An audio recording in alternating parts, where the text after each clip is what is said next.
Hello दोस्तों, भारतीय दिव्यांग यूट्यूब चैनल में आप सभी का बहुत बहुत स्वागत है। और आज से मैंने एक नई चीज़ इस पे शुरू की है। मेरा ये मानना है कि हम पहले जिन जिन वंश को कवर करेंगे दिल्ली सल्तनत में या मुग़ल सल्तनत का, हम क्वेश्चंस आंसर्स उसके बाद लाया करेंगे। तो इससे आप लोग को बहुत अच्छे से कवर भी होता चलेगा साथ साथ। तो हम क्वेश्चंस आंसर्स भी लाएंगे। तो आज गुलाम वंश का पहले क्वेश्चंस आंसर्स शुरू करते हैं। शुरू करने से पहले आप लोगों से गुजारिश है, इस वीडियो को लाइक कीजिएगा, शेयर कीजिएगा और चैनल को सब्सक्राइब कीजिएगा।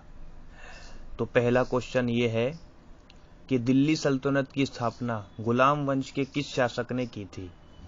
दिल्ली सल्तनत की स्थापना गुलाम वंश के किस शासक ने की थी? तो इसका उत्तर है कुतुबुद्दीन ऐबक ने।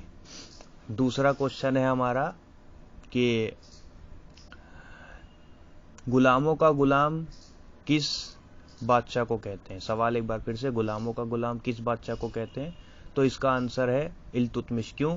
क्योंकि कुतुबुद्दीन ऐबक था मोहम्मद गौरी का गुलाम और इल्तुतमिश था कुतुबुद्दीन ऐबक का गुलाम। अगला क्वेश्चन, कुतुबुद्दीन ऐबक के प्रमुख निर्माणों के बारे में बताइए।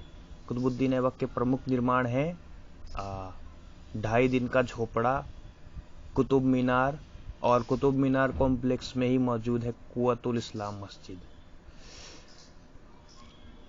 अगला क्वेश्चन दोस्तों हम लोग देखते हैं। अगला क्वेश्चन है कि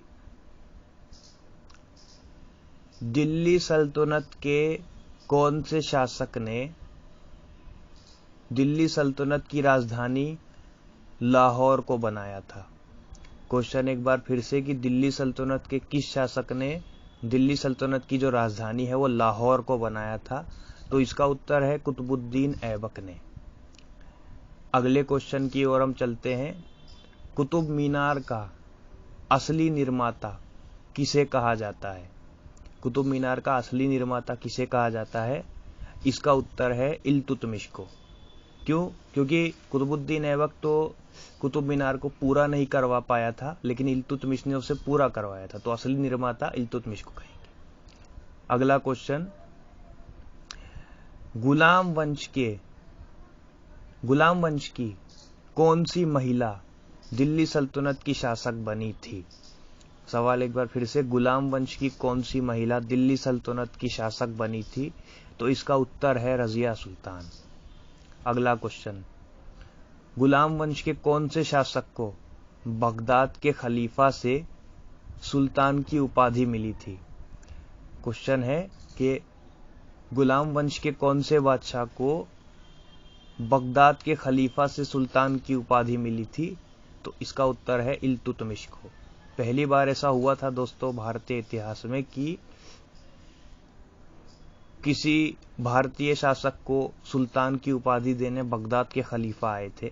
इससे पहले भी कभी ऐसा नहीं हुआ और इसके बाद भी फिर कभी ऐसा नहीं हुआ। अगला क्वेश्चन है, एक पारसी त्योहार है नवरोज। तो नवरोज गुलाम वंश के किस शासक के दरबार में मनाया जाता था? सवाल एक बार फिर से, नवरोज जो त्योहार है वो गुलाम वंश के किस शासक के दरबार में मनाया जाता था? तो इसका उत्तर है गयासुद्दीन बलबन के। अगला क्वेश्चन लेते हैं दोस्तों। अगला क्वेश्चन लेते हैं, कुतुबुद्दीन ऐबक की मृत्यु किस कारण से हुई थी? सवाल एक बार फिर से, कुतुबुद्दीन ऐबक की मृत्यु किस कारणवश हुई थी? इसका उत्तर है पोलो खेलते समय हुई थी। एक खेल होता है ना दोस्तों, जैसे कि इधर चौगान होता था वैसे ही एक पोलो होता था। तो वो पोलो खेल रहा था, अब पोलो खेलते समय ही घोड़े से गिरकर उसकी मृत्यु हुई थी। तो दोस्तों ये थे आज के क्वेश्चन। अब भारतीय दिव्यांग पे हम लोग दोबारा कल मिलेंगे किसी और वीडियो के साथ। तब तक के लिए गुड नाइट और इस चैनल को सब्सक्राइब कीजिएगा, वीडियो को लाइक कीजिएगा और शेयर कीजिएगा। Thank you. List, free speech, current, stop.